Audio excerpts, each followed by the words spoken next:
Assalamualaikum warahmatullahi wabarakatuh.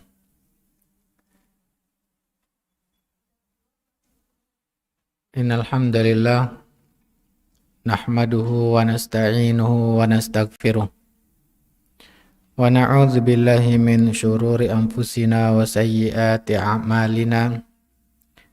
Man yahdihillahu fala mudhillalah wa may yudlil fala hadiyalah. Asyhadu an la ilaha illallah wahdahu la syarikalah wa anna Muhammadan abduhu wa rasuluhu la nabiy ba'd. Jemaah yang dirahmati oleh Allah Subhanahu wa taala, kita kembali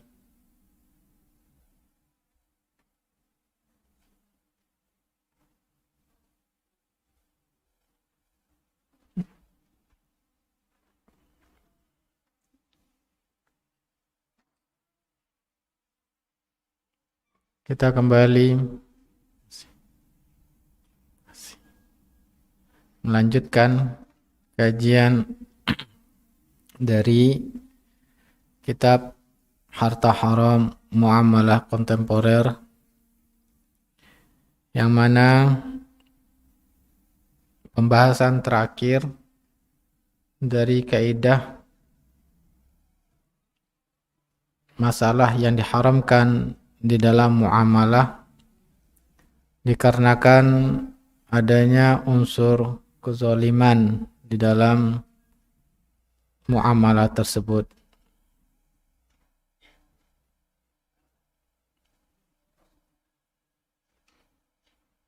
Yaitu permasalahan tentang hukum pajak dalam tinjauan fikih Islam. Semoga Allah SWT memudahkan kita untuk mengetahui hukum Islam berkaitan dengan pajak ini, dan Allah mudahkan kita untuk mengamalkan apa yang kita ketahui nantinya, dan Allah jadikan ilmu dan amal kita sebagai amal soleh. Kita akan membahas yaitu bagaimana pengertian pajak serta bagaimana hukum Islam tentang pajak ini dengan melihat perkataan-perkataan para ulama dalam menjelaskan hukum ini yang dihubungkan dari pemahaman kaidah Islam, yaitu dari Al-Quran dan hadis-hadis Rasulullah SAW. Adapun pembahasan pertama yaitu pengertian dari pajak. Pajak adalah iuran wajib setiap warga negara kepada negara berdasarkan undang-undang untuk membiayai belanja negara. Jadi pajak itu adalah kewajiban berupa uang yang harus diserahkan warga negara kepada negara, dan ini sudah diatur dalam undang-undang. Dan pajak ada beberapa bentuk, ya. Di antaranya disebutkan di dalam buku ini bentuk pajak, yaitu pajak penghasilan, pajak penjualan, pajak bumi dan bangunan, pajak barang masuk, dan lain-lainnya. Sangat banyak, ya. Pajak itu terus akan bentuk-bentuk yang lainnya akan banyak muncul. Nah, pajak jenis ini di dalam Islam itu sudah dihapuskan. Ya, di dalam agama Islam, pajak ini hukum asalnya dihapuskan. Akan tetapi kenyataan yang kita hadapi, hampir seluruh negara Islam menerapkan pajak. Alasannya tentu untuk berbagai macam alasan. Di antaranya biasanya alasannya untuk membiayai kebutuhan negara yang semakin bermacam-macam kebutuhan negara. Nah, untuk itu para ulama pun mencoba untuk beristihad bagaimana hukum pajak ini. Dengan demikian, kita sudah dapat kesimpulan bahwa hukum asalnya pajak itu di dalam Islam sudah dihapuskan. Ya, berdasarkan hadis diriwayatkan oleh Imam Bukhari dan Imam Muslim yang menjelaskan ya, bahwa harta seorang muslim itu diharamkan atas orang lain kecuali yang memang sudah diwajibkan oleh Allah Ta'ala berupa zakat. Nah, inilah hukum asal ya di awal-awal Islam. Cuman berarti yang menjadi masalah, apakah menjadi boleh dengan adanya kebutuhan. Nah, ini yang dibahas oleh para ulama. Ya, tentunya ini juga ya berarti pengecualian dari hukum asal. Karena terkadang disebabkan karena darurat bisa hukum itu berubah menjadi dibolehkan. Berdasarkan firman Allah Subhanahu wa taala, "Famanitturra ghaira baghin wala 'adin fala itsma 'alai." Barang siapa yang terpaksa dan tidak ingin untuk melakukannya, maka tidak ada dosa untuknya. Menjelaskan bahwa keadaan terpaksa atau darurat menjadikan hukum yang asalnya haram berubah menjadi dibolehkan. Juga firman Allah Subhanahu wa taala, "Waqad fassala lakum ma harrama 'alaikum illa ma turirtum ilaih."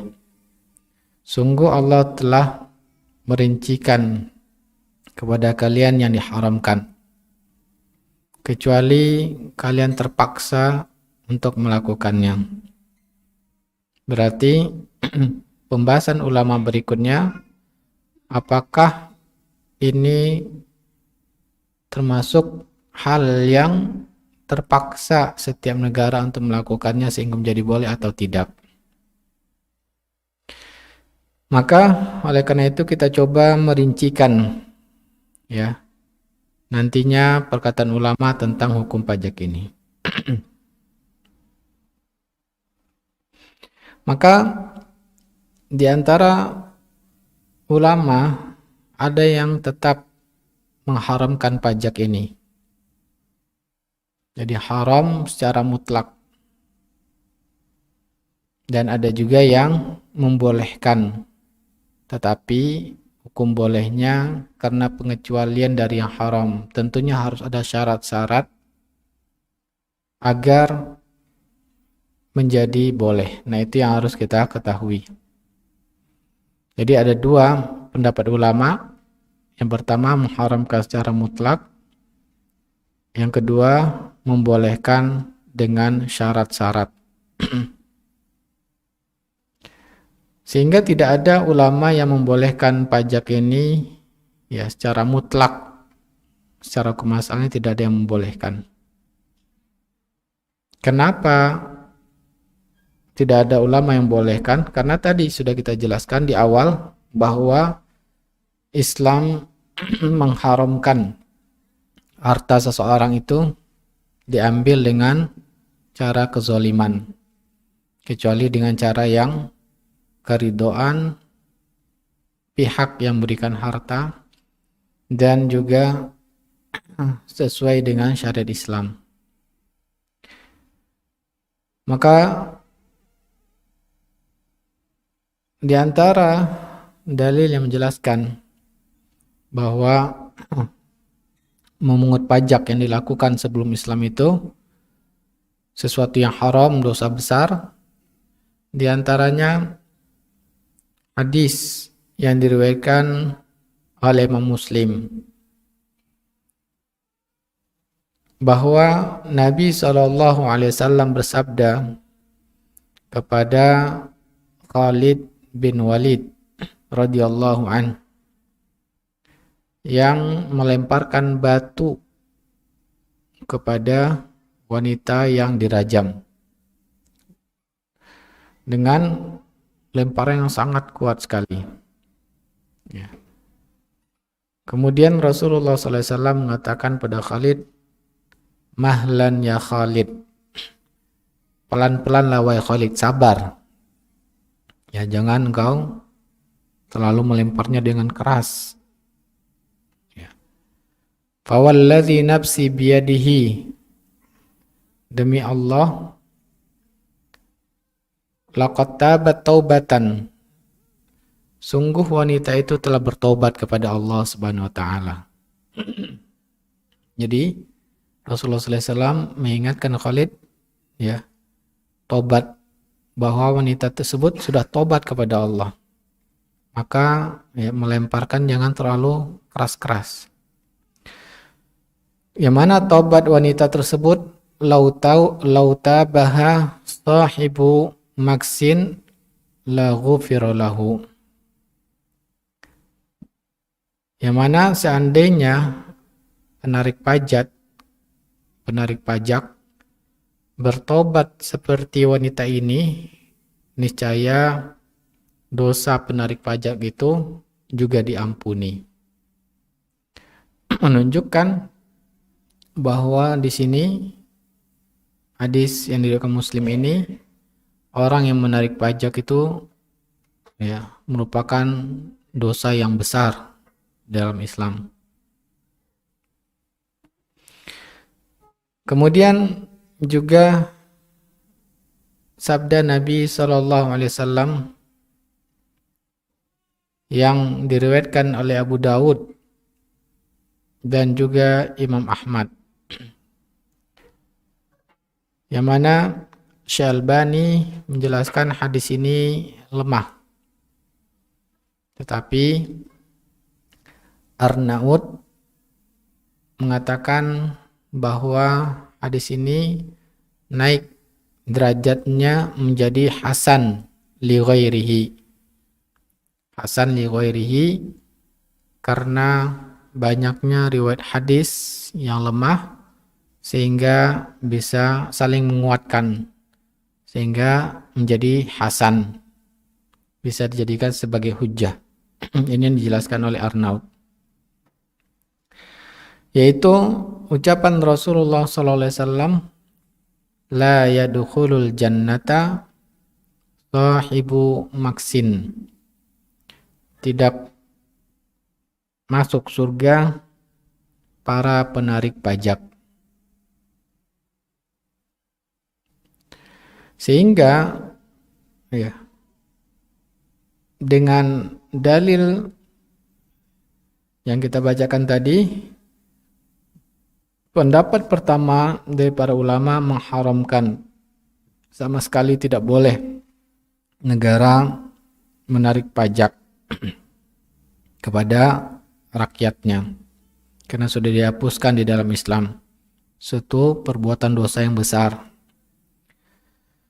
Di antara ulama yang menyatakan bahwa pemerintah melarang dilarang dalam Islam untuk menarik pajak adalah pendapat Al-Mawardi dan Abu Ya'la. Kemudian pendapat yang pertama ini yang mengharamkan diperkuat dengan firman Allah Subhanahu wa taala dalam surah An-Nisa. Ya ayyuhalladzina amanu la ta'kulu amwalakum bainakum bil batil. Hai orang-orang beriman, jangan kalian memakan harta sesamamu dengan cara yang batil. Menunjukkan ya bahwa dilarang seorang muslim hartanya diambil dengan cara yang tidak sesuai dengan syariat Islam.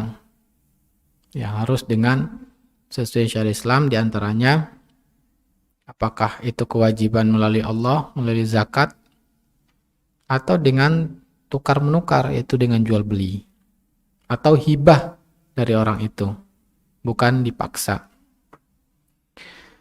Kemudian dalil ulama yang mengharamkan juga secara mutlak pajak tersebut berdasarkan hadis yang kita sudah baca tadi, diriwayatkan oleh Imam Bukhari dan Imam Muslim.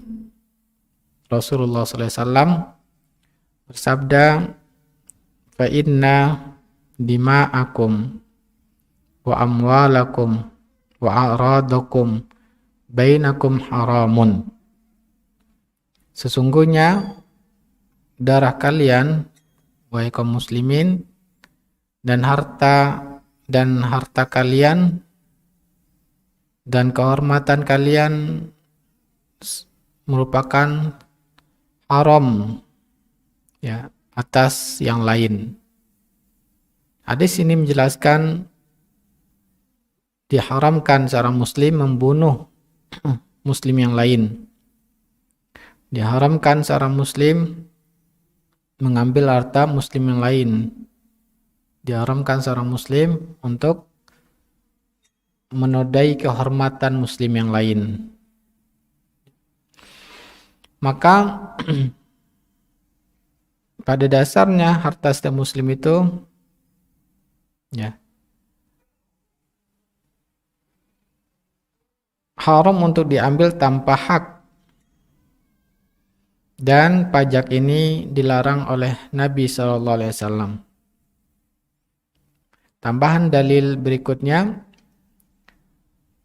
kewajiban muslim dalam Islam pada masalah hartanya itu sudah dijelaskan oleh syariat. Ya. Di antaranya masalah zakat. Tidak termasuk bagian dari kewajiban yang harus ditunaikan seorang muslim pada hartanya, yaitu masalah pajak. Bahkan kita lihat Rasulullah SAW ketika sangat membutuhkan uang untuk operasional kemaslahatan untuk berperang, ya, kemaslahatan nyawa kaum muslimin dan menjaga kemaslahatan agama Islam, beliau tidak menarik pajak dari orang-orang kaum muslimin. Tapi apa yang beliau lakukan? Dengan cara berhutang kepada sahabat yang kaya.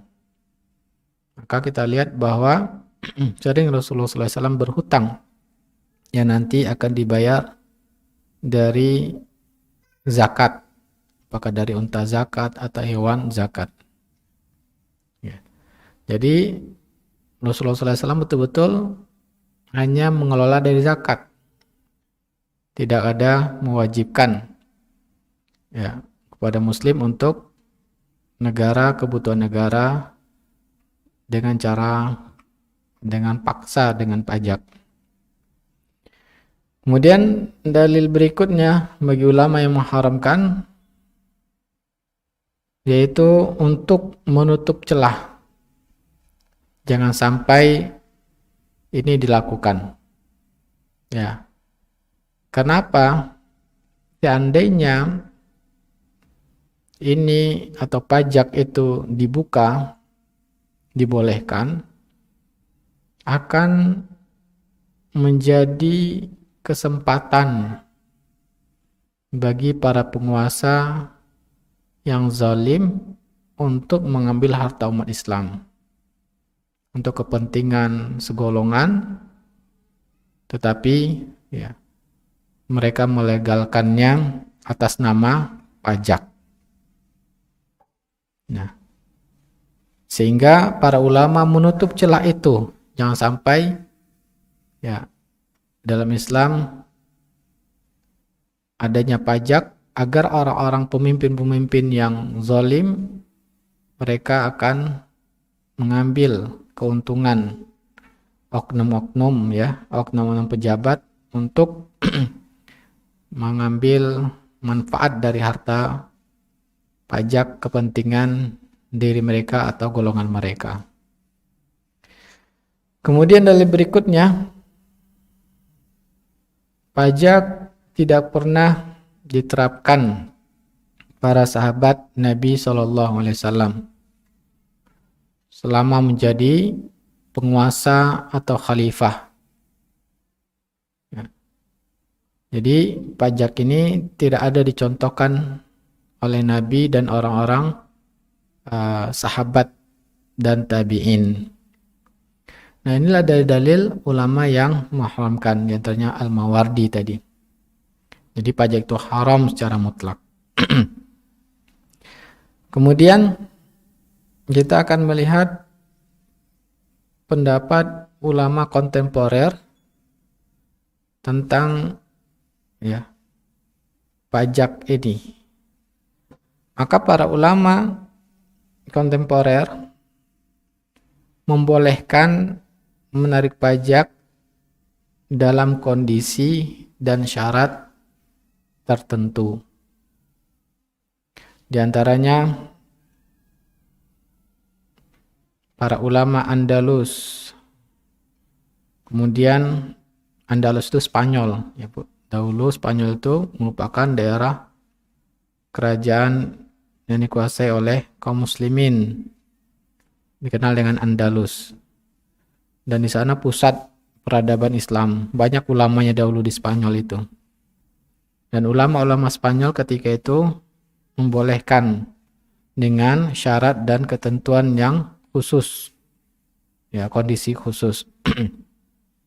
Kemudian juga Ibnu Taimiyah membolehkan dengan syarat. Kemudian Syatibi dan Juwaini.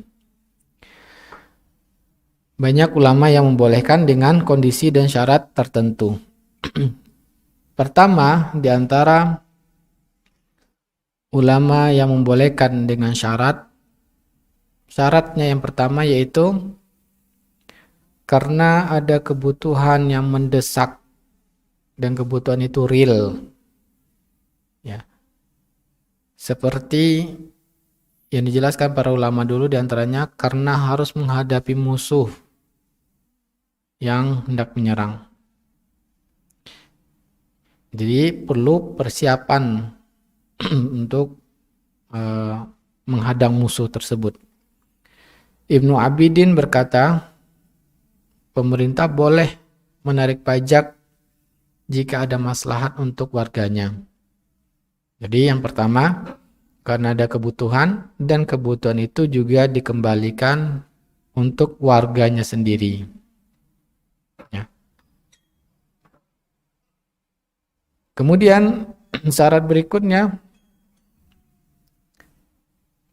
berarti ya kita lihat, kita contohkan di zaman kita sekarang, karena pemerintah contohnya ya ada kebutuhan untuk memperhatikan masalah kehidupan orang-orang ya, rakyatnya yang miskin.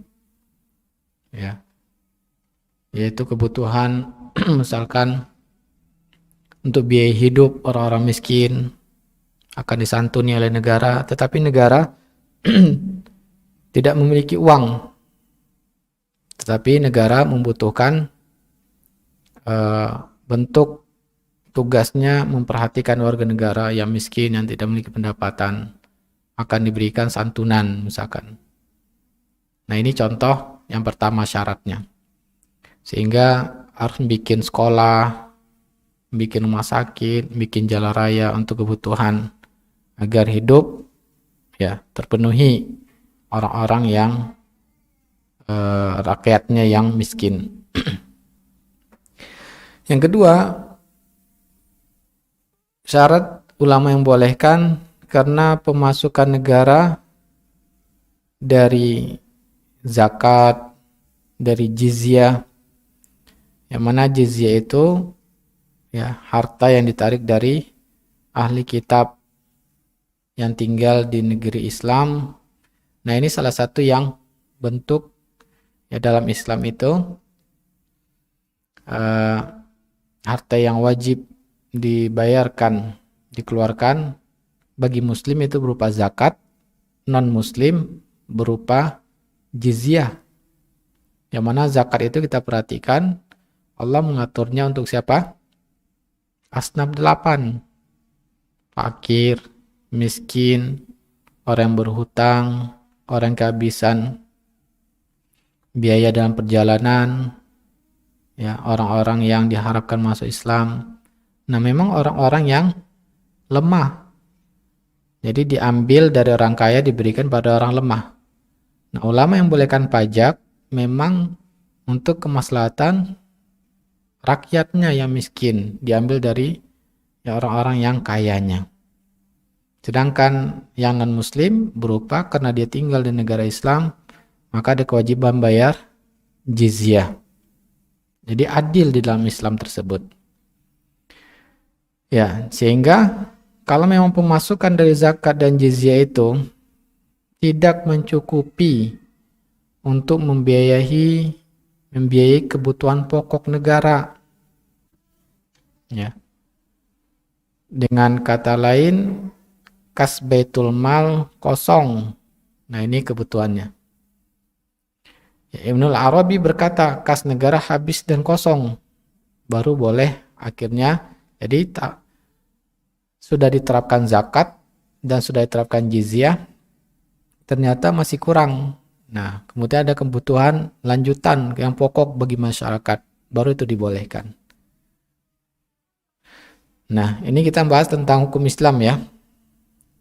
Kemudian berikutnya, ulama membolehkan syarat berikutnya bermusyawarah dengan ahlul hilmi wal aqdi.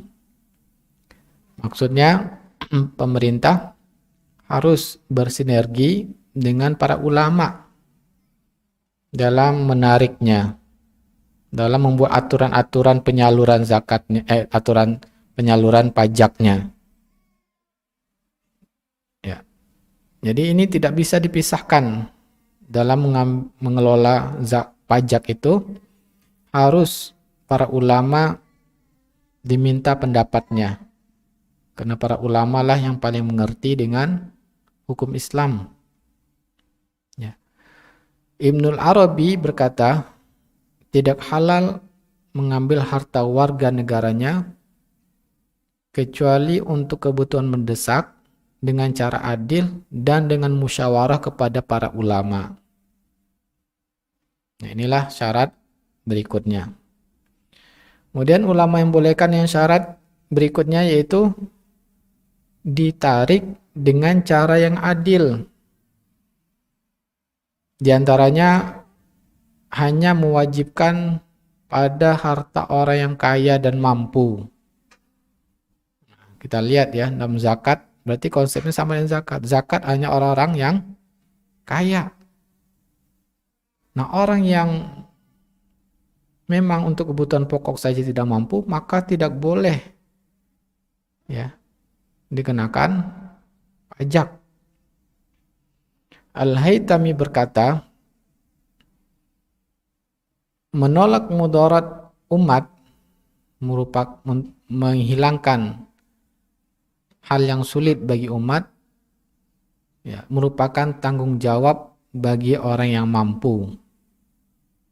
Ya, kalau ada masalah-masalah yang mudarat akan dihilangkan dari satu umat, itu hanya kewajiban bagi orang yang mampu,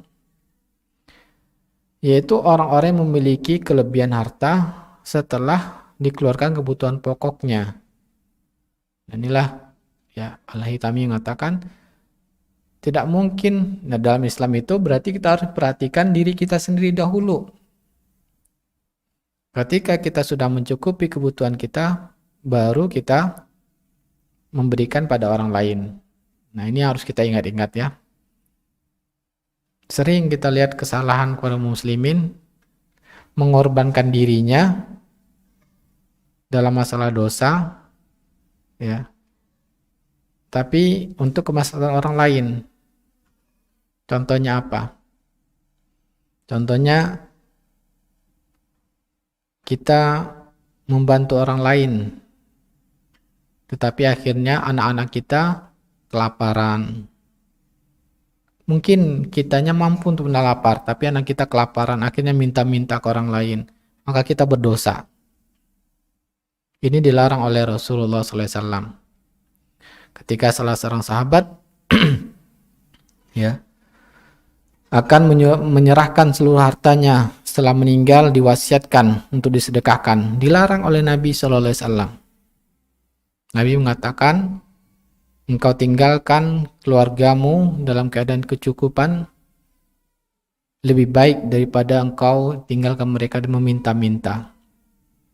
Maka haram di dalam Islam sampai mengorbankan, akhirnya melakukan hal yang diharamkan Islam untuk kepentingan orang lain. Ya, maka yang dibolehkan hanya dari orang yang sudah lebih dari kebutuhan pokoknya. Adapun orang-orang yang tidak mencukupi, maka tidak boleh diambil pajaknya. Kemudian syarat berikutnya dalam pendistribusian pajak, ya, memang untuk kepentingan yang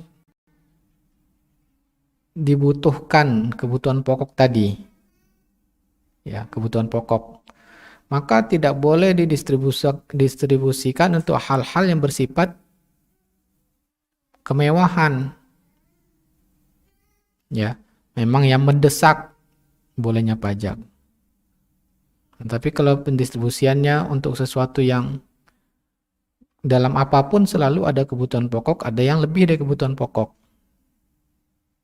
Contoh, ya, dalam makan ada yang pokok, ada yang sudah lebih dari kebutuhan pokok. Dalam masalah kesehatan, ada yang kebutuhan kesehatan yang mendesak, ada yang sifatnya sudah lebih daripada mendesak. Nah, pajak ini hanya untuk yang pokok yang mendesak saja pendistribusiannya. Ya. Tidak boleh untuk pembangunan-pembangunan yang memenuhi kebutuhan sudah mewah. Pendistribusian pada fakir miskin pun hanya untuk kebutuhan pokok mereka saja. Ya. Nah, ini diantara aturannya. Nah, kemudian yang keenam, syaratnya adanya kebutuhan yang mendesak. Jika kebutuhan tersebut telah terpenuhi, maka tidak boleh pajak ditarik lagi. Nah, jadi dengan kata lain, pajak tersebut bersifat sementara, bukan menjadi pemasukan tetap. Ya. Sebagaimana Syatibi, inilah diantara ulama yang mengatur, ya, bahwa pajak ditarik atas dasar darurat. Dan sesuatu yang darurat itu seperlunya saja ketika darurat itu muncul. Ketika sudah hilang, maka pajak itu kembali pada hukum asalnya adalah haram. Ya. Nah, berarti kalau kita perhatikan syarat ulama yang membolehkan betul-betul masih sesuai dengan syariat Islam. Yaitu apa? Sesuai firman Allah Ta'ala, karena memang sesuatu yang darurat dan untuk kemaslahatan orang banyak, ya, maka dia menjadi boleh sesuai dengan daruratnya. Ketika sudah tidak darurat, maka dia harus hilang, tidak boleh ada pajak.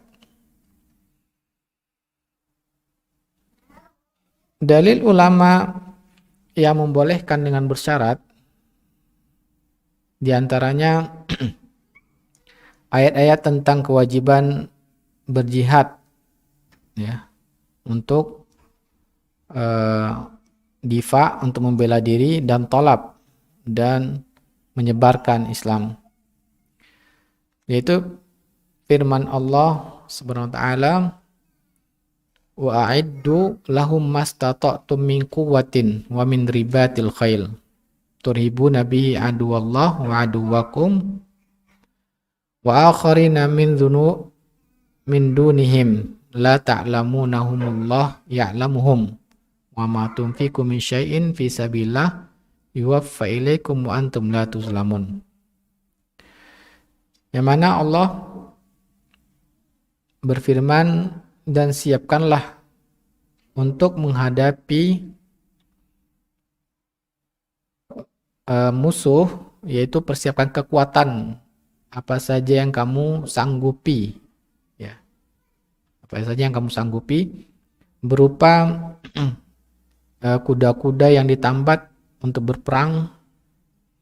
Kemudian kamu dengan kuda tersebut, persiapan tersebut menggetarkan musuh Allah dan musuhmu dan orang-orang selain mereka yang kamu tidak mengetahuinya.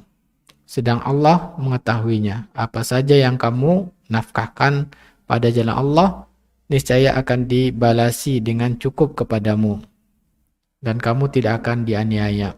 Surah Al-Anfal ayat 60. Nah, Allah memerintahkan, yaitu wajib untuk mempersiapkan diri. Nah, di antara kebutuhan mendesak tadi, yaitu mempersiapkan kekuatan ketika diserang oleh musuh. Sehingga Allah perintahkan, ya, ini suatu yang wajib juga, mempersiapkan kekuatan itu, dan kekuatan itu butuh biaya. Sehingga juga wajib biaya itu ditarik. Ketika pemerintah tidak memiliki kemampuan, maka ditarik dari orang-orang yang sudah lebih kebutuhan pokoknya, dari orang kaya saja. Ya, kemana maslahatnya adalah untuk umum, agar kaum muslimin, ya, terhindar dari kezaliman. Nah, inilah dalil ulama yang membolehkan karena bentuk perintah diantara menjaga keamanan suatu negara. Ya. Kemudian dalil ulama yang membolehkan berdasarkan kaidah fikihiyah, yaitu tentang kaidah kemaslahatan yang berbunyi jalbul masalih wa dar'ul mafasid, yaitu untuk mendatangkan kemaslahatan dan menolak mudarat.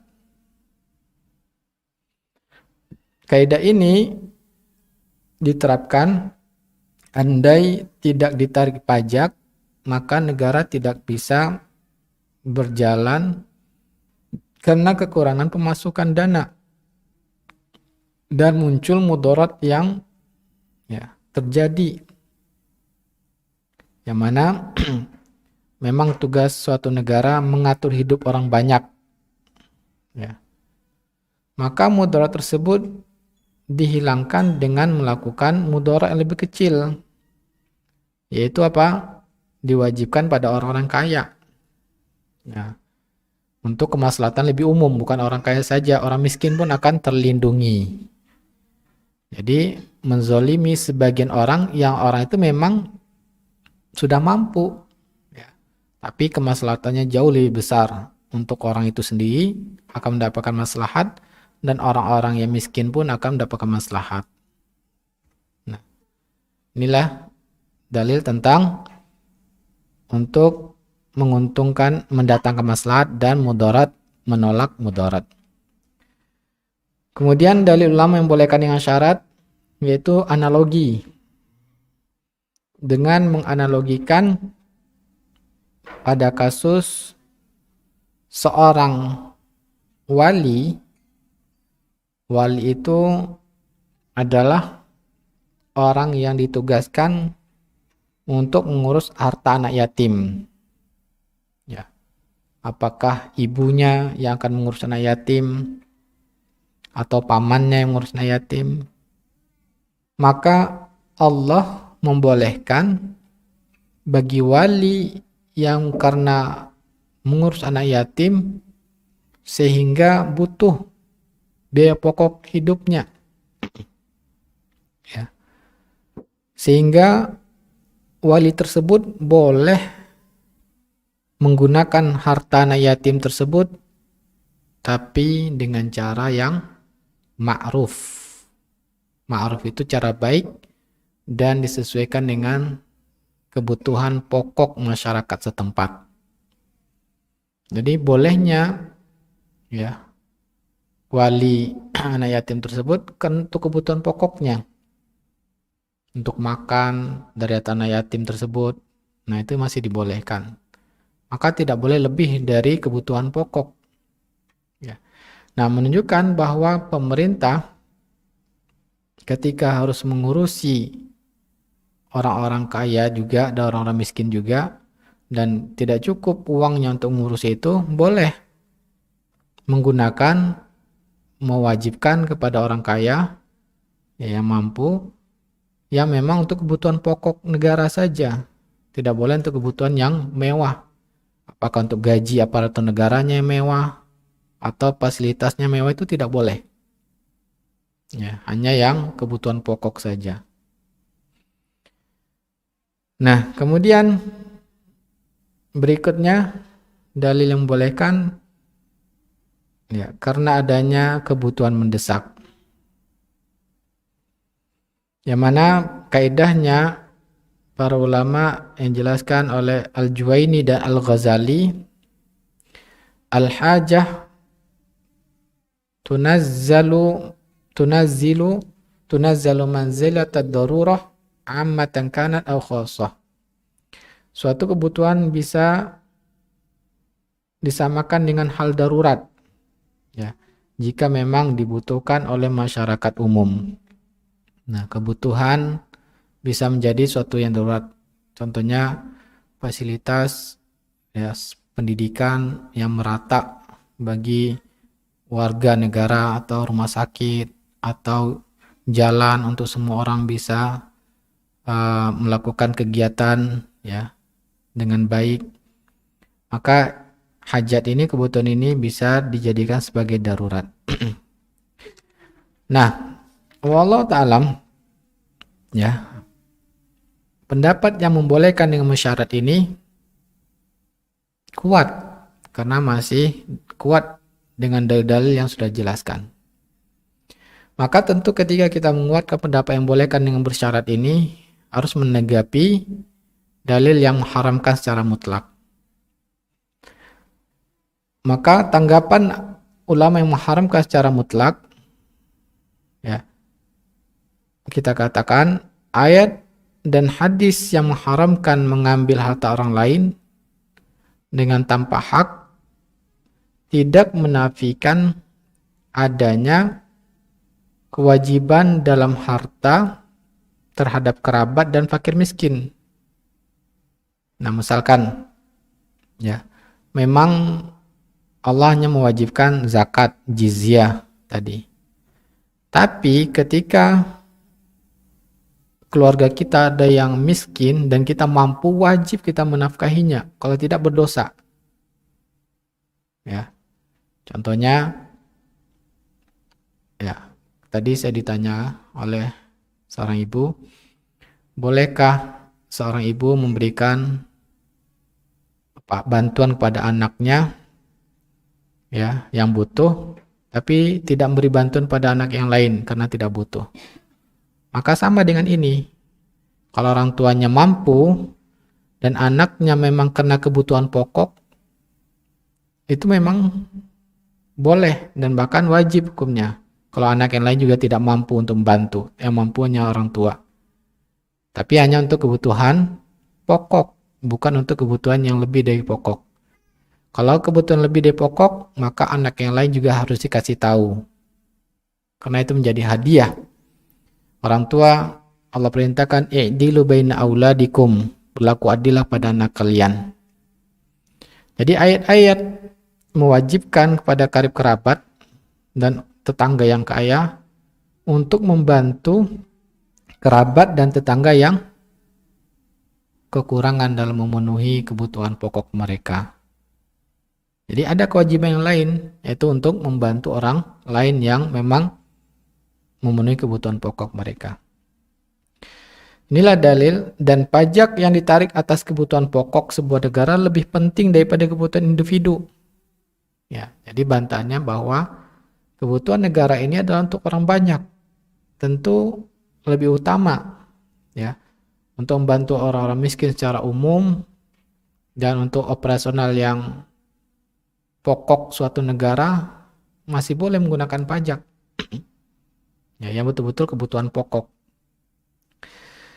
Kemudian hadis-hadis yang mengharamkan pajak itu bermakna pajak yang zolim, yang tidak sesuai dengan syarat yang disyaratkan para ulama tadi. Adapun pajak yang ditarik berdasarkan kebutuhan pokok sebuah negara dan penyalurannya juga, ya, pelaksanaannya sesuai dengan kaidah-kaidah agama, maka ini bukanlah satu zolim, karena zolim itu yang bertentangan dengan syariat Islam. Ketika dia masih sesuai dengan syariat Islam dengan pernyataan para ulama tadi, maka ini masih adil. Ya. Kemudian adapun dalil bahwa Nabi hanya berhutang dan tidak menarik pajak, itu dimungkinkan jika diharapkan akan ada pemasukan kas negara untuk menutupi utang negara. Dan pajak ini berarti apa? Memang tidak memungkinkan lagi. Ya, dibolehkan pajak ini, memang pendapatan negara itu tidak akan mungkin untuk berhutang, tidak akan bisa bayar utang juga. Sehingga diterapkanlah pajak yang tadi sudah diatur oleh para ulama. Kemudian membantah saddu zari'ah supaya tidak muncul oknum pemerintah yang mengambil keuntungan pribadi atau golongan mereka dari orang banyak, maka jawabannya bisa diatasi dengan membuat ketentuan, ya, yang tadi sudah ditentukan. Nah, kita sudah sebutkan ketentuannya. Sehingga para ulama mengatakan kita bisa buat aturan-aturannya sesuai dengan konsep keadilan agama Islam, dan itu tidak dilanggar. Ya. Sehingga saddu zari'ahnya tidak akan muncul oknum yang akan memanfaatkan, ya, dari pajak tersebut. Kemudian bantahan, adapun hal ini tidak pernah dilakukan di masa sahabat, ya, maka dijelaskan oleh Syatibi karena tidak ada kebutuhan di waktu itu, di mana keuangan, ya, negara atau baitul mal cukup untuk membiayai belanja negara. Nah, itulah, ya, tentang penjelasan dua perbedaan para ulama. Jadi yang lebih kuat wallahu ta'ala, ya, pendapat yang membolehkan dengan syarat karena ada kebutuhan pokok. Nah, kesimpulan dari masalah ini, maka pada dasarnya pajak tidak dibolehkan di dalam Islam karena terdapat ayat dan hadis, ya, yang melarang tentang kebijakan tersebut. Namun kondisi tertentu syarat yang para ulama kita. Nah, yang perlu kita diskusikan dan kita cari bersama-sama permasalahannya, yaitu apakah pajak diterapkan di negara kita ini sudah sesuai syarat ditetapkan atau tidak. Maka inilah, ya, berarti, ya, hukum berikutnya, kalau seandainya masih terdapat kezaliman, berarti dia tidak boleh menjadi haram, dan bekerja di sana pun tidak boleh. Dan kita berusaha untuk, ya, bagaimana supaya pajak ini sesuai dengan syariat Islam yang tidak ada unsur kezolimannya. Wallahu ta'ala, ya, yang jadi tanda tanya, praktek pajak di negara kita sudah sesuai dengan pernyataan persyaratan para ulama atau belum. Kalau tidak, berarti ada unsur kezoliman. Ya, kalau sudah sesuai, berarti halal dan boleh untuk bekerja di sana. Ya, saya rasa materi kita tentang pajak sudah kita paparkan dengan sangat rinci, dan sisa waktu kita akan diskusi dan tanya jawab, baik berkaitan dengan pajak maupun pertanyaan-pertanyaan lainnya yang berkaitan dengan hukum fikih muamalah maliyah.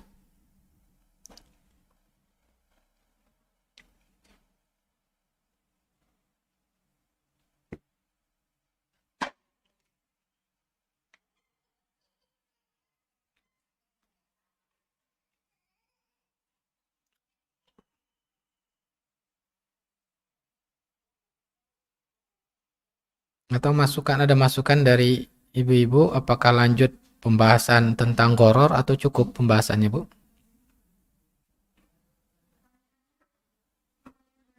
Ya, berarti langsung pertanyaan aja ya. Baik. Pertanyaan yang pertama, Bismillah, Ustadz izin bertanya, bagaimana hukum menerima hadiah dari seorang sahabat yang suaminya pegawai pajak? Syukran. Ya.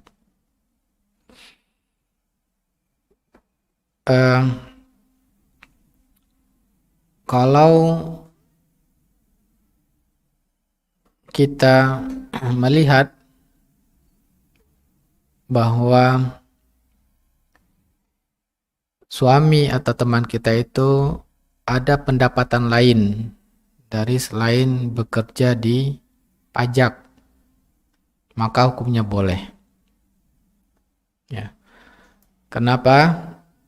Karena Rasulullah Shallallahu Alaihi Wasallam melakukan transaksi dengan orang-orang yang melakukan kezaliman, ya, karena bermaksiat, contohnya riba dan suap, ya, dan kezaliman lainnya orang Yahudi dan kufar Quraisy.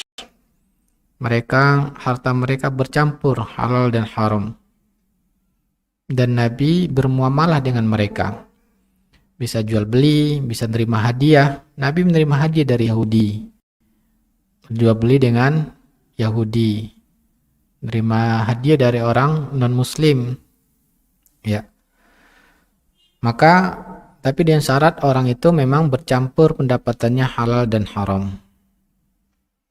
Kemudian bagaimana seandainya Ustadz memang hanya pendapatan keluarga itu hanya dari bekerja di kantor pajak, ya, maka wallahu ta'alam, kalau kita melihat bahwa pajak ini diterapkan di negara kita belum sesuai dengan persyaratan disyaratkan para ulama dalam pengambilannya, misalkan ada orang-orang yang ada unsur kezolimannya atau dalam penyalurannya, ya, masih tidak tepat sasaran, maka sangat mungkin, ya, kezoliman tersebut. Maka Rasulullah SAW sudah mengingatkan kita, yaitu apa? Al-halalu bayyinun wal haramu bayyinun wa ma bainahuma mushtabahat. Yang halal itu jelas dan yang haram itu jelas, ya. Maka kalau memang kita lihat ada unsur kezaliman, maka kita tidak boleh menerima hasil dari kezaliman tersebut. Maka termasuk tolong menolong dalam kezaliman, yaitu menerima hadiah. Dan kalau kita ragu, maka itu menjadi syubhat, ya. Maka orang yang bisa menjauhi syubhat sungguh sudah menjaga agamanya. Wallahu ta'ala alam. Bagaimana hukum kita makan di sebuah acara pernikahan yang dimana pemilik acara meminjam uang dari bank untuk membuat acara tersebut, atau kita menerima segala bentuk pemberian dari teman yang kerja di bank, boleh enggak? Ya. Yang pertama, kita menghadiri jamuan makan dari orang yang mana acaranya pinjam dari bank. Maka wallahu ta'alam, sebagian ulama mengatakan bahwa kalau kita tahu bahwa dalam mendapatkan uang tersebut melakukan cara yang haram, maka kita tidak boleh menerima melakukan muamalah hadiah dari orang tersebut. Dan sebagian jumhur ulama mengatakan bahwa yang haram, yang berdosa orang tersebut, dan hadiah yang kita terima adalah dengan cara yang boleh, yaitu hadiah. Maka halal kita menerima hadiah. Adapun transaksinya bercampur hal dan haram. Kenapa? Karena akad pinjam meminjamnya sah, akad utangnya sah. Yang haram hanya bunganya saja, dan itu yang menanggung dosanya hanya orang yang melakukannya. Sedangkan akad utang piutangnya sah. Ya, ini juga terjadi perbedaan para ulama, dan pendapat yang lebih saya pilih bahwa akad utang piutangnya sah, tapi persyaratan bunga itu tidak boleh dilaksanakan. Konsekuensinya bahwa orang yang telanjur pinjam uang dari bank konvensional beli rumah, ya maka akad jual belinya sah karena akad utang piutangnya sah.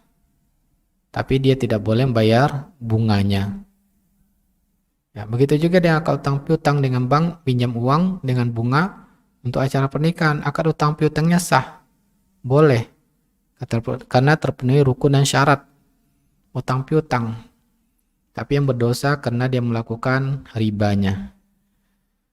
Maka wallahu ta'alam, sama dengan kasus tadi, ada terjadi perbedaan para ulama, maka orang yang lebih menjaga dirinya dari syubhat itu lebih baik.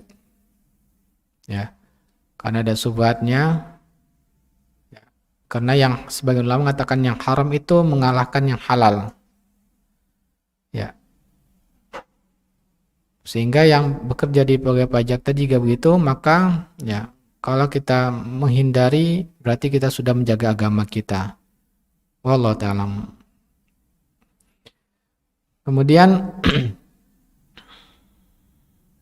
bismillah Ustadz, izin bertanya, ada fulanah memberikan pinjaman kepada tetangganya yang mempunyai hajat dengan mengirimkan air mineral beberapa dus. Dan fulanah tersebut bilang kepada temannya, nanti bayarnya saat fulanah ini punya hajat juga. Bagaimana hukum akad seperti ini? Sedangkan fulanah ini belum tahu kapan punya hajatnya. Syukran. Ya.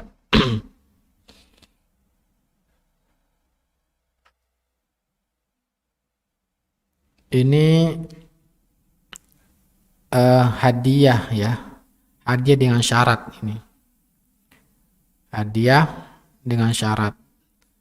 Maka persyaratan itu juga harus dipenuhi. Ya. Yang jadi masalah Ustadz, persyaratannya tidak jelas kapan dia punya hajat juga Ustadz. Ini hajatnya apa tadi nih? Hajatnya berupa apa ini? Tidak jelaskan ya. Mungkin hajatnya seperti acara pernikahan kali ya. Ya, berarti kalau dia juga menikahkan atau butuhkan orang banyak, ya, maka dia juga akan dibantu. Maka wallahu alam, hadiah dengan syarat ini dibolehkan saja, ya. Maka dibolehkan, dan Nabi juga menganjurkan, ya, bahwa kalau kita lihat Rasulullah SAW disebutkan oleh Ummul Mukminin Aisyah, karena Rasulullah SAW yakbalul hadiyah wa yuthibu alaiha. Rasulullah SAW menerima hadiah dan selalu membalas hadiah orang tersebut. Ya. Sehingga ada salah satu orang Badui, mereka sengaja memberi hadiah pada Rasulullah SAW.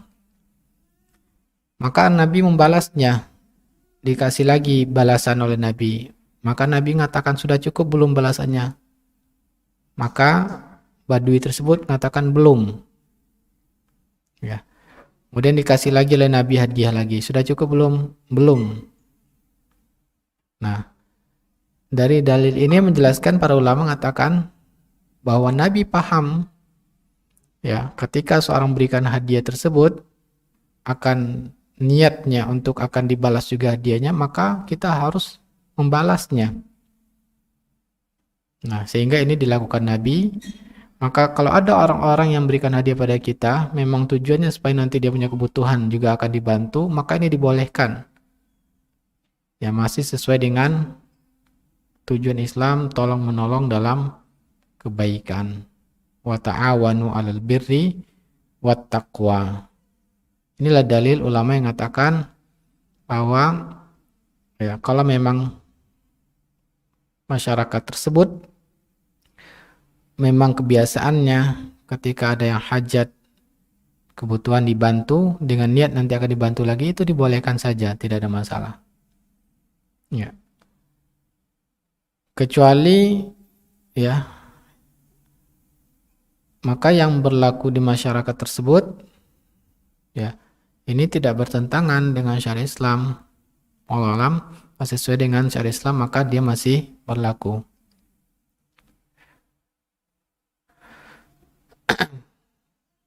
Kemudian pertanyaan berikutnya. Assalamualaikum, barakallahu fiik Ustadz. Saya izin bertanya, kan yang wajib pajak hanya orang yang benar harta berlebih.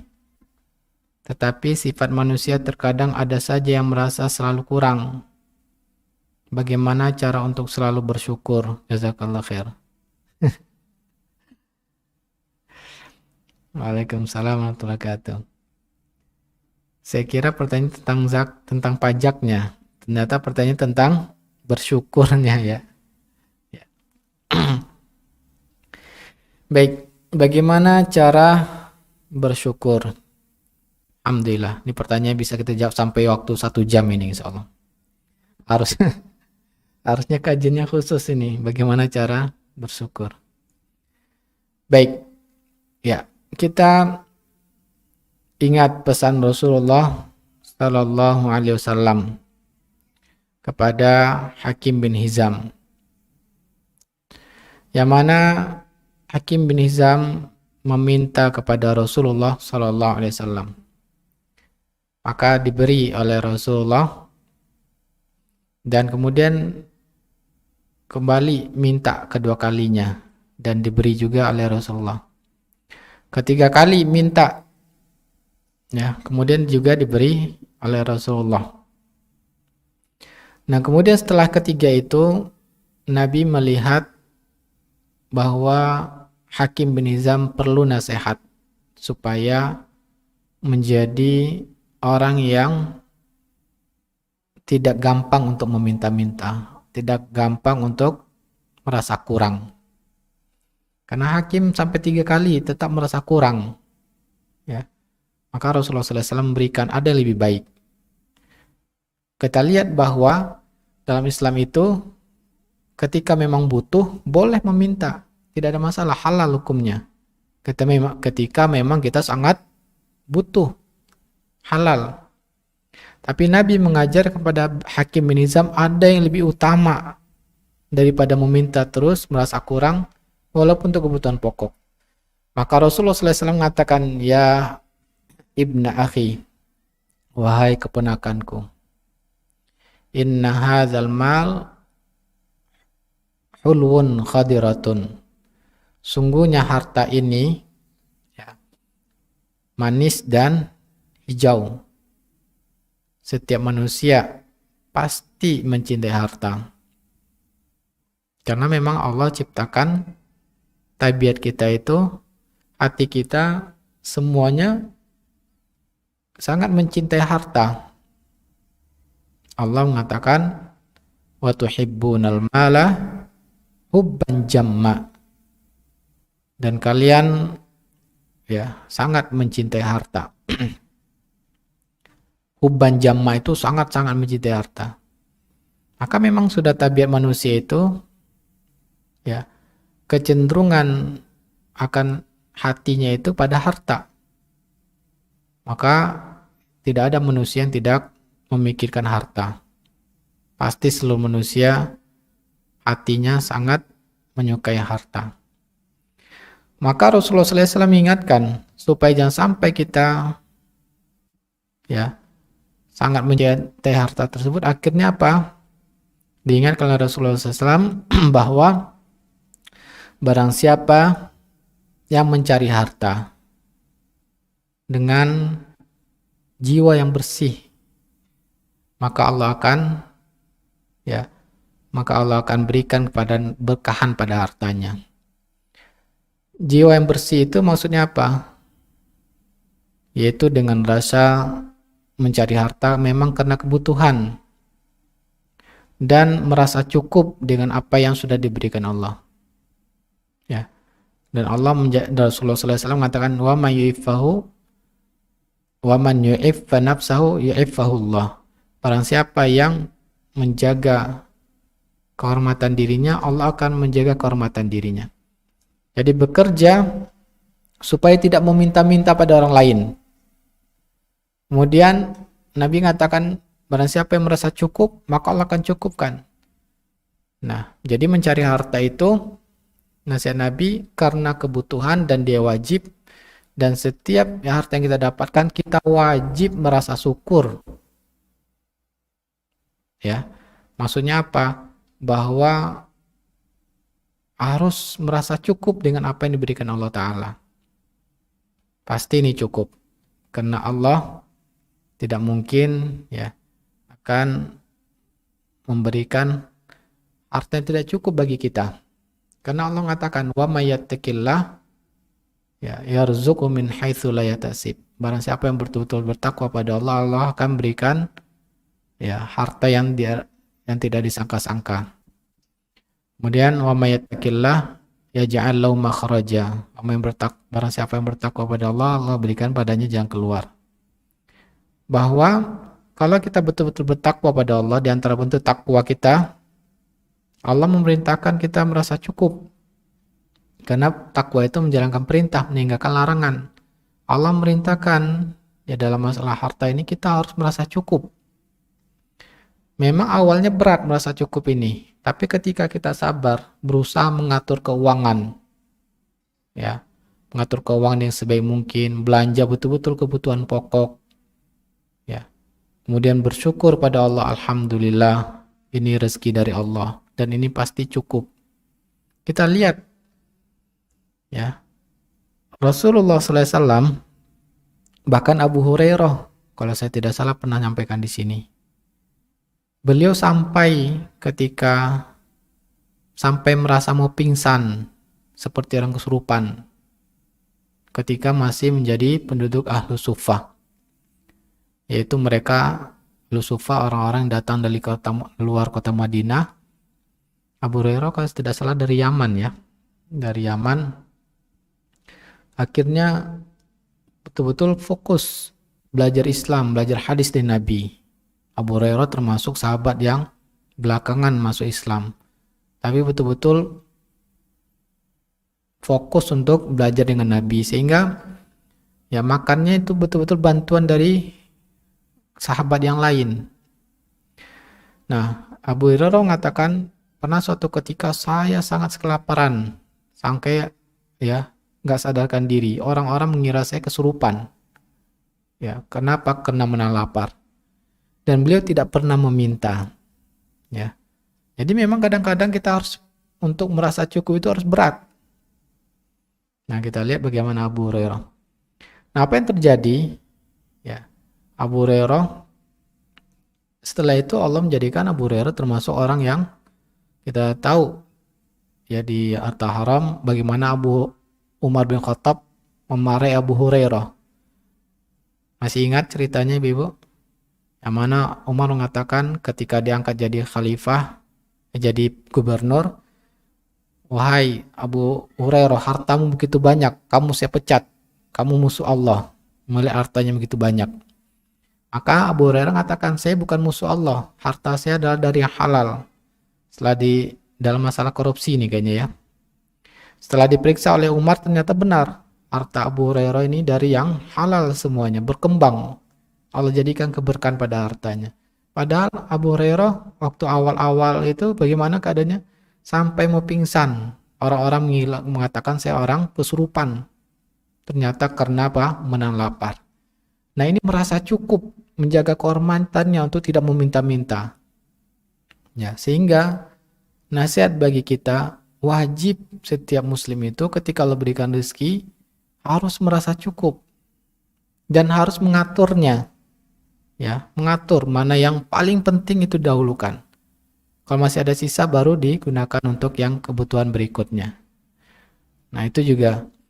Nah, kalau sudah begitu, maka Nabi mengatakan barakallahu fi malihi. Allah akan berikan keberkahan pada hartanya. Ya, harus merasa cukup dan merasa qanaah istilahnya ya. Kemudian Nabi mengatakan barang siapa mencari harta bisa khawat bishrafi nafsin. Barang siapa yang mencari harta itu dengan tamak, tidak merasa cukup, merasa kurang terus.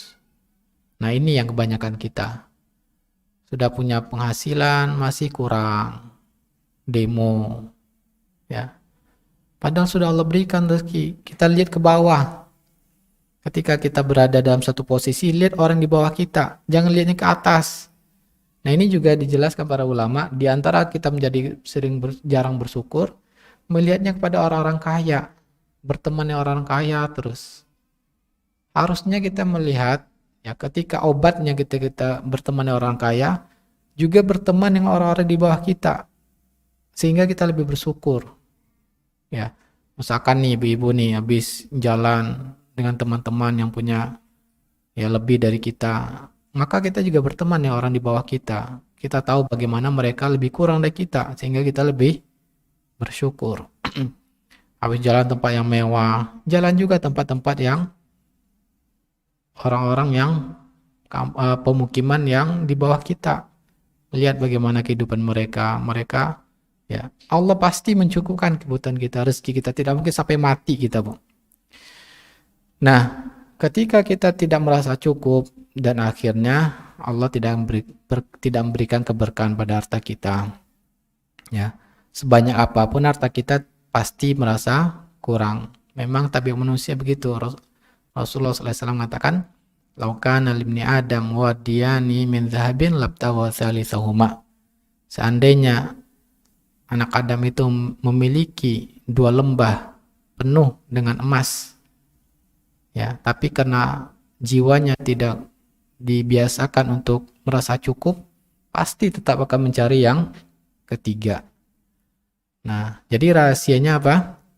Kita harus ya masing-masing kita yakin rezeki yang Allah Ta'ala berikan kepada kita itu cukup untuk kita. Kemudian kita atur dengan sebaik mungkin, prioritaskan belanja itu mana yang lebih utama. Kalau masih sisa baru gunakan untuk urutan berikutnya. Kemudian bersyukur atas Allah, karunia Allah Ta'ala, pasti ya. Kalau sudah terbiasa begitu, nggak lama Ibu, ya Allah akan kembangkan hartanya. Ya. Wallahu taala alam.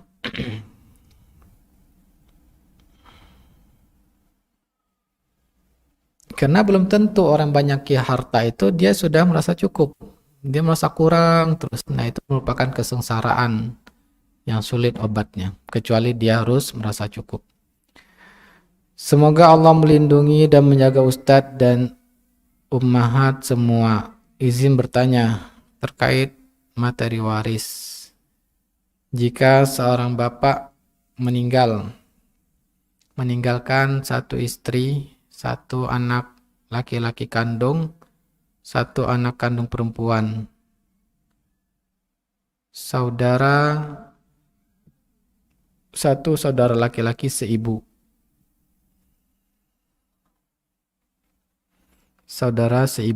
kemudian satu saudara laki-laki seayah. Bagaimana pembagian porsi waris dari harta tanah warisan fulan? Nah, kalau seorang bapak meninggal dan ada istri dan ada anak laki dan anak perempuan, ya tidak ada orang tua, maka harta hanya untuk istri dan anaknya saja. Saudara tidak mendapatkan, atau istilahnya mahjub, terhalang, tidak mendapatkan harta warisan karena adanya anak laki dan anak perempuan. Ya, anak laki dan anak perempuan ini menghalangi saudara. Ya. Sehingga bagiannya istri sahamnya dari tanah tersebut 1/8. Dan sisanya 7/8 yaitu untuk anak laki-laki 2 bagian, untuk anak perempuan 1 bagian dari 7/8. Dibagi 3 ya. 2 bagian 7/8 itu dibagi 3, 2 bagian untuk anak laki-laki, 1 bagian untuk anak perempuan. Bismillah. Izin bertanya terkait hadiah. Apa hanya berlaku hadiah tadi? Oh, hadiah waktu kajian ya. Apa hanya berlaku untuk orang tua ke anak atau ke semua manusia? Contoh, saya punya sahabat baik 5. Saya kasih hadiah ke 3 orang. Apa saya zalim kepada 2 teman yang lain? Tidak dikasih hadiah? Syukron. Ya. Yang ada dalilnya bahwa berlaku adil dalam hadiah itu hanya kepada orang tua. Ya. Karena di antara dalilnya dalam masalah hadiah atau dalam kasih sayang harus adil. Ketika salah seorang sahabat duduk-duduk bersama Nabi SAW, datang anak laki-lakinya. Kemudian ayahnya tersebut mencium anak laki-laki tersebut dan mendudukkannya di pangkuan sebelah kanannya. Kemudian tidak lama setelah itu datang anak perempuannya. Tidak dicium dan ditaruh di lantai. Maka Nabi menegurnya.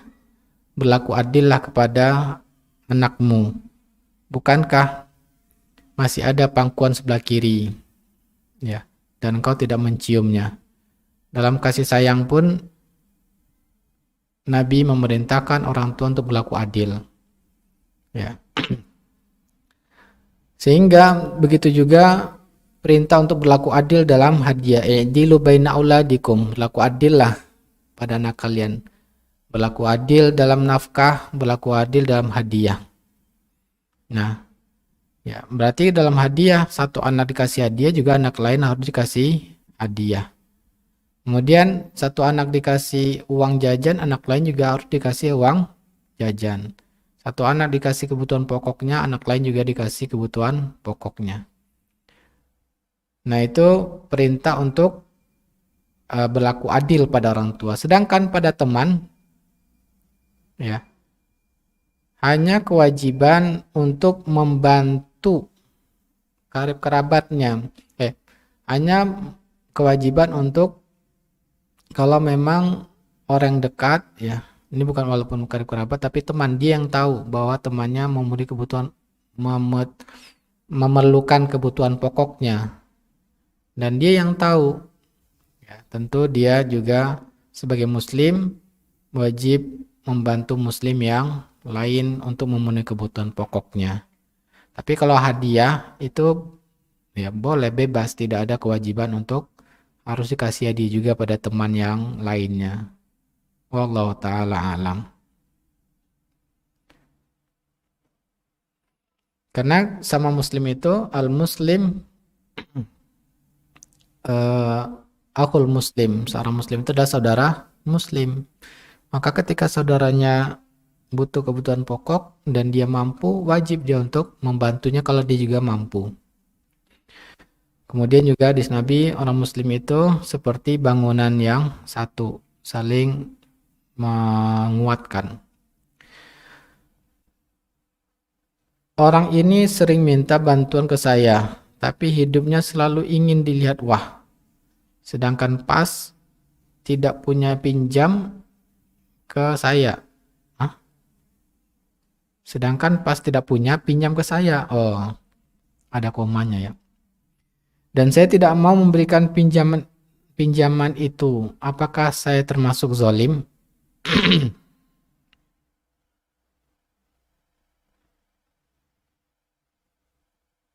Pas tidak punya, pinjam ke saya.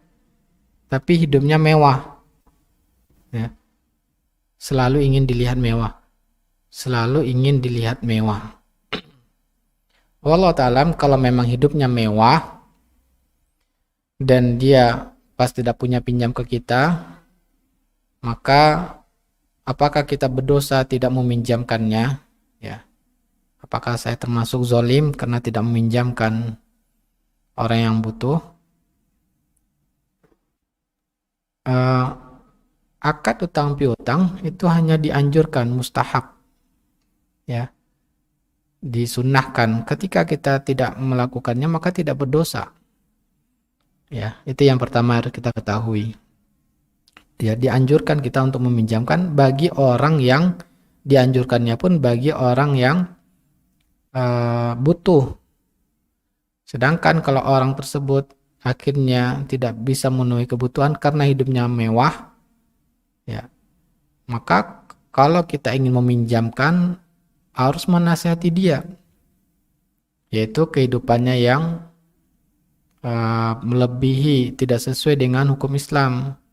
Belanja bukan, yaitu Allah menjelaskan wa ibadur rahmanil ladzina idza anfaqu lam yusrifu wa lam yaqturu wa kana baina dzalika qawama. Hamba-hamba Allah itu yang ketika belanja mereka tidak berlebihan dan mereka juga tidak pelit dan pertengahan, ya.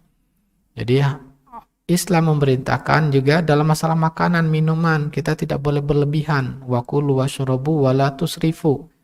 Untuk memenuhi kebutuhan pokok itu hanya sesuai kebutuhan saja.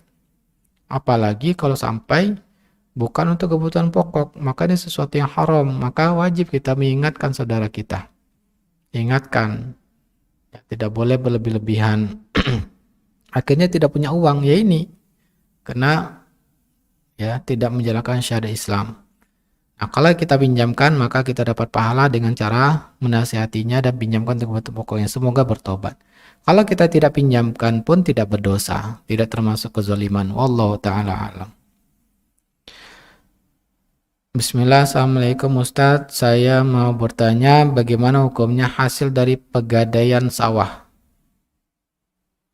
Hasil dari kita meminjamkan uang, yang mana ada orang yang menggadaikan sawahnya kepada kita, ya. Kemudian sawahnya kita bajak, kita kelola, kita tanamin padi. Hasilnya itu kalau supaya dibolehkan diambil dengan cara mengurangi hutang. Nah, kalau kita ingin ambil hasilnya, maka kurangi hutangnya. Tapi kalau tidak mengurangi hutang, maka dia menjadi riba. Kenapa? Mendapatkan manfaat dari akad utang piutang. Ya. Seandainya diizinkan, nggak apa-apa, kelola saja sawah saya. nanti ambil hasilnya. Maka kita katakan saya kelola, tapi ini bagi hasil ya, hasilnya itu nanti akan mengurangi hutang, maka itu boleh. Tapi kalau tidak mengurangi hutang, maka itu manfaat yang didapatkan dari akad hutang piutang dan itu menjadi riba. Wallahu taala alam. Jadi akad bolehnya itu karena ya dijadikan harta gadai itu sebagai kerjasama, ya bukan dari akad hutang piutang. Bismillah, saya dapat warisan dari orang tua. Qadarullah, selang beberapa bulan warisan kakak dijual ke saya. Saya dan suami yang membelinya. Kalau warisan itu kan harta istri. Sedang yang saya beli dengan suami tanah di sampingnya. Oh, bagian siapa ini? Kakaknya ya. Harta kami berdua. Terus, semisal saya mau ngebangun rumah di situ, apakah yang warisan itu harus diakadkan ke suami saya supaya suami bisa ikut menempati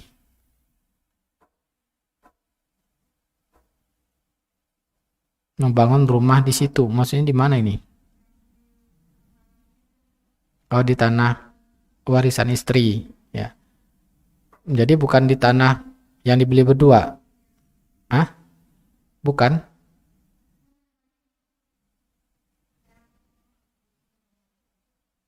Membangunnya yang mana ini? Tanah warisan istri apa tanah yang dibeli berdua? Ada yang kurang jelas di sini ya.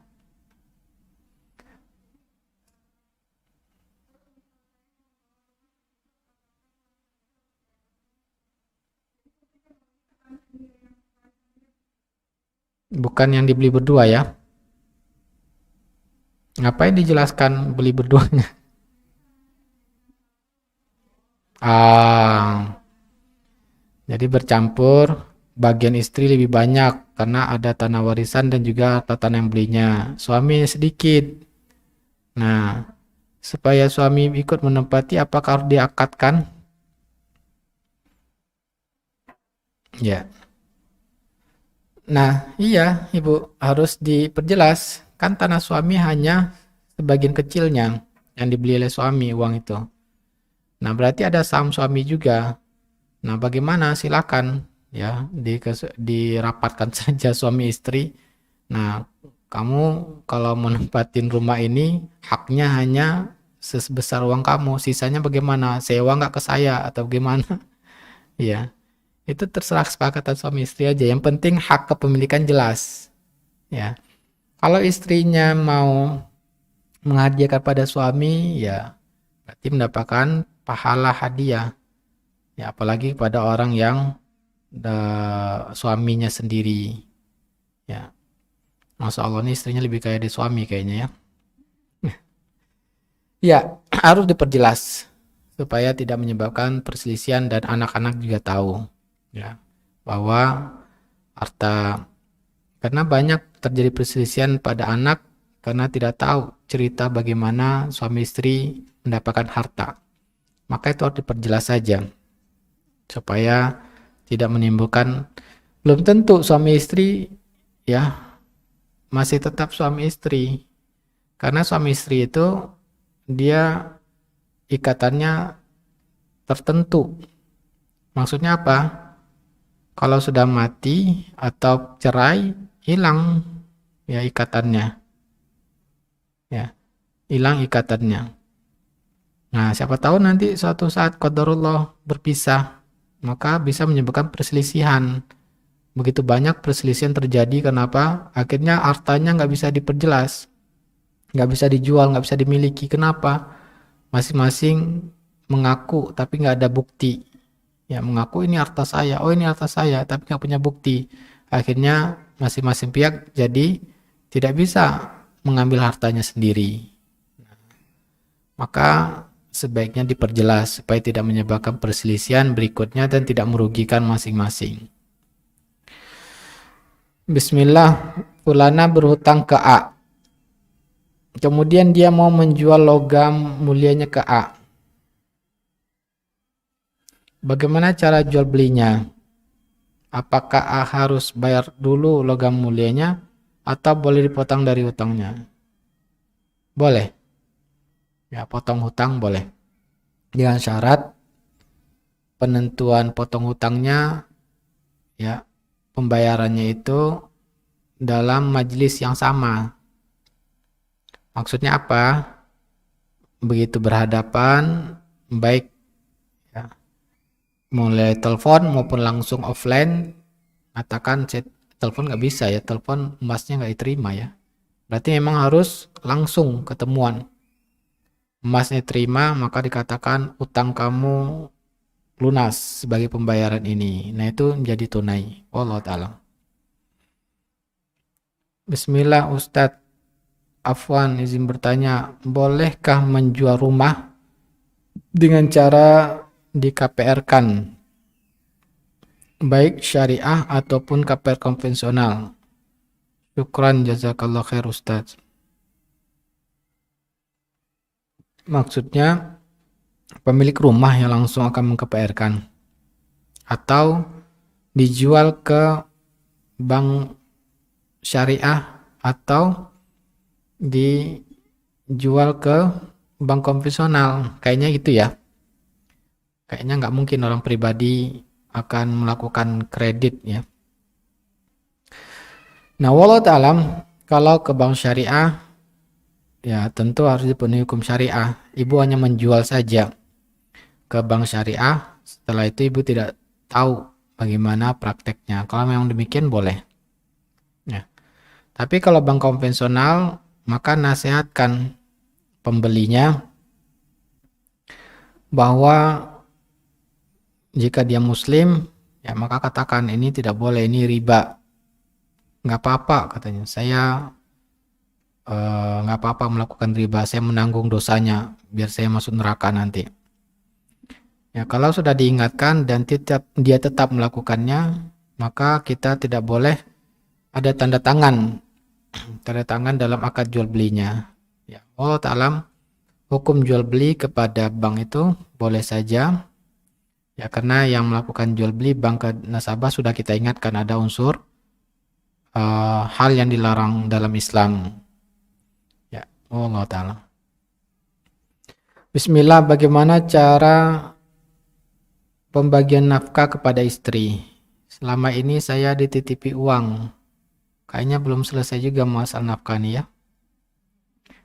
Masalah titip dan dikasih suami ini perlu kita rincikan lagi nih kayaknya. Selama ini saya dititipi uang seluruhnya oleh suami saya untuk dikelola. Untuk listrik, air, dan lain-lain. Sisanya untuk tabungan. Semua di rekening saya. Di rekening saya tersebut. Mau apapun saya boleh asal saya yang minta dulu. Saya minta baju dibelikan cincin. Saya minta baju dibelikan cincin. Dibelikan asal saya harus minta dulu. Jadi suami jarang sekonyong-konyong kasih hadiah kepada saya. Harus diminta. Baik berarti suaminya ini.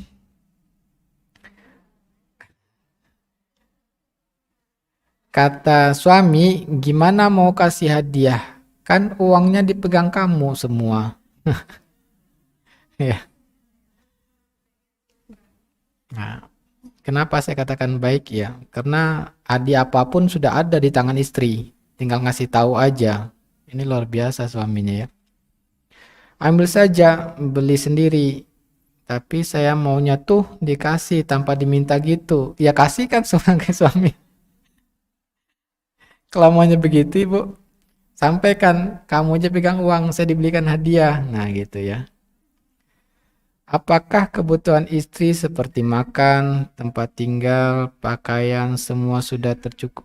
Apakah kebutuhan istri seperti makan, tempat tinggal, pakaian semua sudah tercukupi, sudah layak?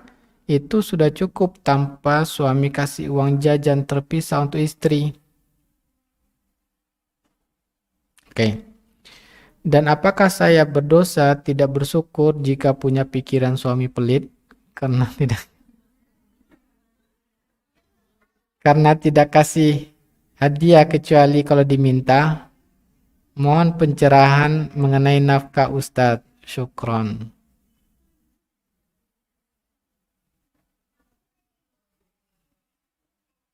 Ya.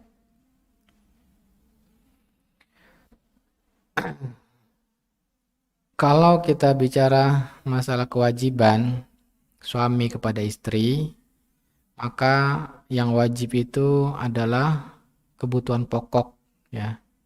Dan itu pun disesuaikan dengan kemampuan suami. Karena Allah mengatakan liyunfik dzu sa'ati min sa'ati faman qudira alaihi rizqu falyunfik mimma atahullah. Maka hendaklah, ya, seorang suami memberikan nafkah kepada istrinya sesuai dengan kelapangannya. Kalau seandainya dia memiliki rezeki yang disempitkan Allah, maka dia hanya berkewajiban nafkah pada istrinya sesuai dengan kemampuan suami. Nah, ini yang wajib, masalah yang wajib. Kalau melihat dari kebutuhan pokok sudah disampaikan tadi, ternyata suami sudah memenuhi kebutuhan pokok. Nah, berarti ibu salahnya mengatakan suami pelit. Kenapa yang pelit itu yang tidak memenuhi kewajiban? Ya. Tidak ada kewajiban suami untuk harus memberi hadiah. Yang wajib dalam Islam hanya kebutuhan pokok dan menyesuaikan dengan kelapangan dan kesempitannya. Maka tidak boleh kita berpikir, ya, yang menghukumi suami kita sampai pelit padahal hanya masalah hadiah. Maka untuk masalah hadiah ini tinggal bicarakan saja pada suami. Kalau ibu maunya suami belikan, ya kasihkan saja. Kamu aja yang megang uang, saya dibelikan ini, saya merasa lebih bahagia. Kalau saya beli sendiri, minta dulu, saya merasa kurang bahagia. Nah, ini kan bisa dibicarakan, ya. Kasihkan semuanya pada suami. Tapi suaminya nggak mau megang, Ustadz. Kenapa? Karena sudah pusing mikirin pekerjaan, ya. Nah, walau talam itu mah tinggal bagaimana dibicarakan saja. Atau ini aja solusinya dari saya. Pas mau hadiah kasih ke suami ini. Beli hadiahnya kasihkan ke saya gitu. Walau talam.